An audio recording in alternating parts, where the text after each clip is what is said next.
Today I want to share how I structure my contracts for my AI automation agency to ensure that I win as many jobs as possible. Now keep in mind, this will work for any development company, whether you're a mobile app developer company, AI developer company, anything. In fact, this exact system is used by a friend of mine that runs a crypto development company that's making well over $25 million a year. And they've been running for over 10 plus years. So it's the type of structure that the big companies use. It's not just coming from myself. That being said, let's get into it. So the contract I'm showing you now is the exact same contract that I use with my client to develop the mobile tracking app that I've documented the journey of. The client has allowed me to share this information, so let's get into it. Okay, so the tool I use for all my contracts is called PandaDoc. It's made specifically for contracts. So here it is. So what I'm sharing now is my feature and cost proposal structure. This is perfect for when a client comes to you and says they want a certain automation done, or they want to develop a mobile app or any type of development. The first thing you got to sort out is a feature and cost proposal, detailing everything you're going to deliver in the time you're working together. So what I like to do is put a big logo at the top. All right, that's my company logo. Integrate. To play on the words integrate and AI. We're integrating AI into your business. To be honest with you, it's something I'm proud of. After that, big letters, feature and cost proposal.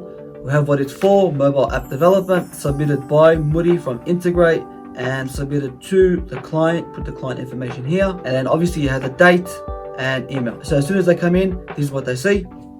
And then under that, we have the table of contents. So with the table of contents, you're basically outlining everything you're going to see in the document and what pages they're on. So here's what you're going to have in the contract. So you have a confidentiality statement, all right? And then you have a bit more information about your business. That's not too important. What I really want to cover today is the requirements analysis, the deliverables, technologies, milestone breakdown, development roadmap, and terms and conditions. So you have all the contracts in one, your terms and conditions, your NDA, and everything required within one contract, so you don't have to make multiple different. That's what I love about this system that I've created. So document on confidentiality, not too complicated. It's a standard templated breakdown of like what you'd see in an NDA. Same thing with the about section. Just give some details about your company or what you do. Now here's a breakdown that clients love to see when it comes to what it's going to cost them, what to expect when it comes to working with you. This is where you look really professional. So here we have the requirements analysis. It's basically a brief description of what the client wants and what they're trying to achieve. This trucking company specializes in transporting earth-moving materials and requires a mobile application to streamline internal operations,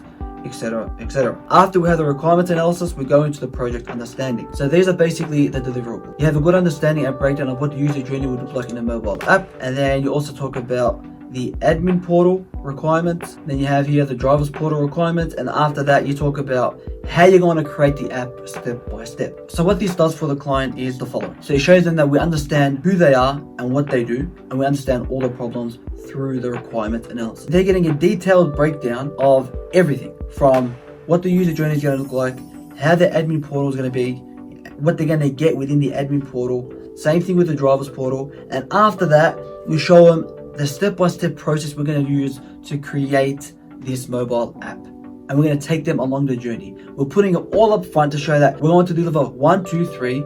This is what you should expect. These are the steps we're going to take. And here's the roadmap. So they're constantly informed on what's happening, what's going to happen, and what to expect in the future. It's all outlined for them. And after that, we have the key deliverables. Front-end designs, Airtable back-end development, Flutterflow front-end development, all the stuff, right? These are the key deliverables.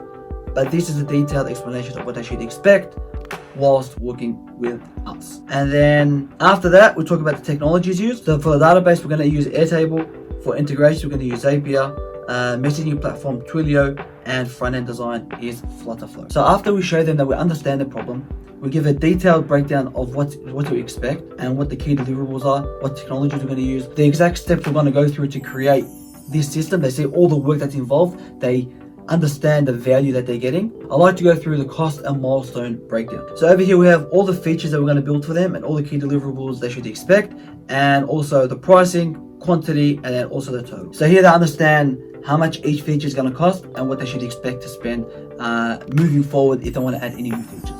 And after that, we give a timeline and exactly how long this is going to take, 6 to 8 weeks. And then over here, we have a milestone breakdown. So what I like to do is I like to break down the total into 4 different payments. So the first payment comes with project initiation. So before we even do anything, we have to get paid 25% upfront. This way, they don't have to pay the whole amount up front, and we're also covering our end to make sure our expenses are covered, our developers can get paid. So project initiation, 25% upfront. The second payment comes when our mock-up design and prototype is approved. So once our designers have detailed the exact flow of the mobile app and the customers agreed, we get the next 25%. The third payment comes after we've delivered all the agreed functionality. So all the deliverables, once they've been delivered, we get the third payment, which is 25%. And last but not least, after 1 week of delivering the agreed functionalities on the client server and they're actually using the software, that's when we get our fourth and final payment. I like this breakdown because it covers our end and makes sure that our costs are covered,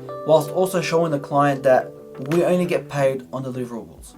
If we deliver something, we get paid. So it gives them more trust in working with you. Now what I like to do before the cost of milestone breakdown is I like to have a detailed breakdown of how many hours they're going to save using this mobile app, and also on top of that, how much money they're going to save by implementing your mobile app within their business. So it's good to have that breakdown of how much they're going to save before you break down the cost for them. So imagine before this cost of milestone breakdown, you have a whole detailed outline of how many hours they're spending, how much it's costing them, in this case $100,000, and then they'll see the amount that you have in the total and they'll be like, oh, that's nothing compared to what we're going to save. The reason I like this is because you're not showing them just how much it's going to cost them to create the mobile app.